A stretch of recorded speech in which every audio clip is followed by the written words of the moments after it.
Zena on how they did, and she told me, go away. So I'm still waiting, Mr. Speaker, for the privilege of hearing from her how she made it. It is so difficult. I therefore propose that under the new structure, women who get nominated should not be nominated by political parties.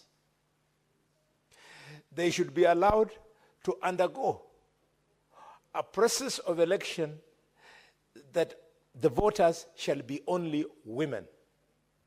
Women of Kenya, if we have got 16 slots of senators to vote, then those names should be presented to the public, and then those 16 names should be voted for. The top 16, they cross the line and they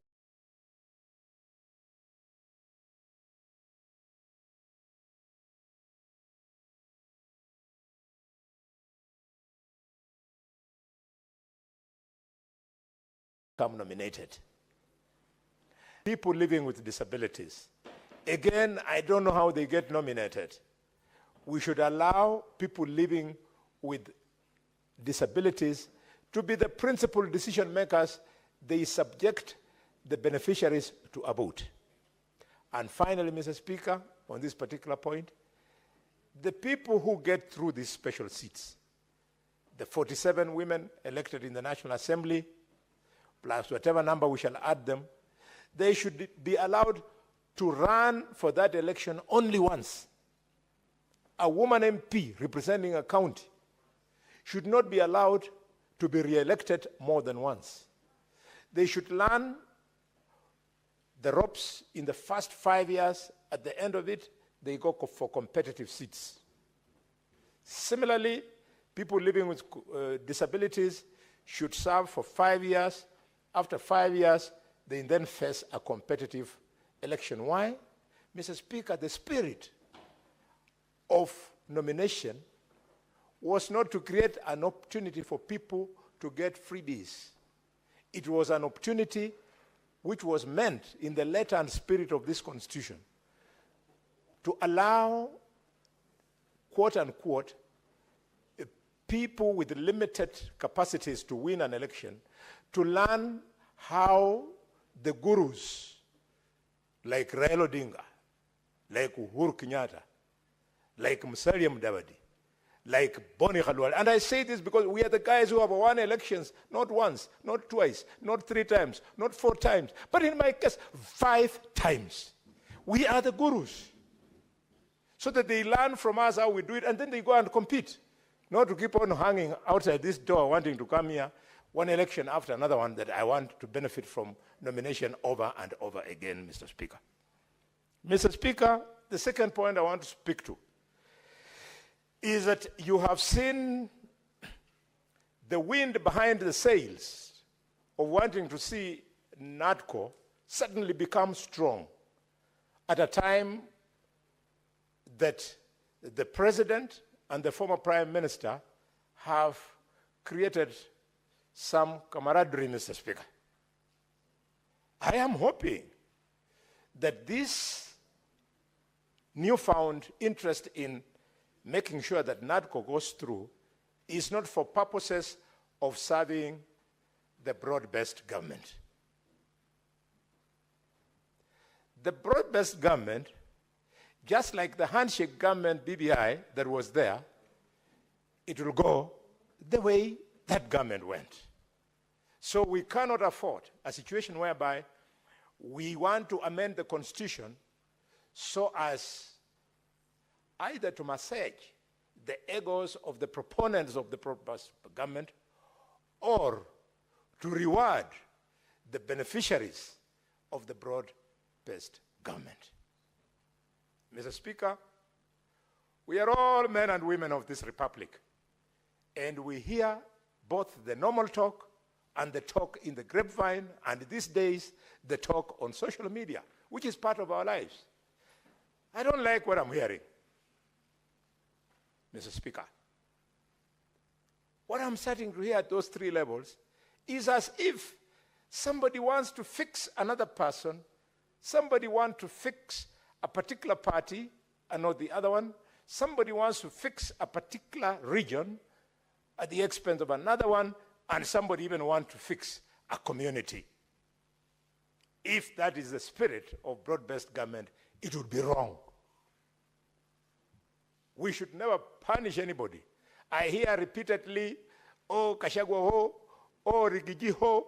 The story of Rigiji is gone. Rigiji was given an opportunity in this house to face me, to face Omugeni, to face all of us, and he chickened out. So that is a story which is gone. Let all politicians, especially from Mount Kenya, enjoy equal opportunity in the broad-based government. Mr. Speaker, when we were constituting the new look committees, unknown to this House, Mr. Speaker, I failed to discharge my role as a chief whip, who under our standing orders is supposed to take the lead in reconstituting committees. Because as a man who joined the struggle at an early age of 22 years at the University of Nairobi, I find it difficult to be part of an exercise that was meant to be exclusive rather than inclusive. This is the way to go. Today you're on top, tomorrow you are not. Today you are on the strong side of the wind, tomorrow you are not. We want to build a country that gives all Kenyans equal opportunity. I see, for example, Mr. Speaker, some noise building around certain members of parliament, and not members of parliament, members of the cabinet, that probably X, Y, or Z might be removed so as to pave way for the new look broad-based government. I want to send an early warning. This will be wrong. Whoever is starting to raise issues on Dr. Deborah Mulongo Barasa, if you think that is the way to fix the broad-based government, you should know that also Mulongo, who did not, by the way, apply for that job, she was very busy in her medical practice. She also comes from a community, and that community has heavy fighters, and sometimes we throw very heavy punches up to and including Dr. Boni Khalwale. Nobody should intimidate Dr. Mulongo. Mr. Speaker, the issue of IEBC in this report, we should expedite the process because, Mr. Speaker, the other day we lost our colleague from Baringo. The people of Baringo need, that delegation needs a senator here. Mr. Speaker, 4 members of parliament have lost their lives. 3 members of parliament have lost their lives, and 1 member of parliament lost his seat through a petition. Those 4 constituencies deserve representation. Not to mention, Mr. Speaker, the 14 wards that have lost MCS for one reason or another. But even as we do so, this will depend on the integrity of the selective panel. Selective panel, wherever you are, please, please, don't do to us what bring to us the same mistakes, Mr.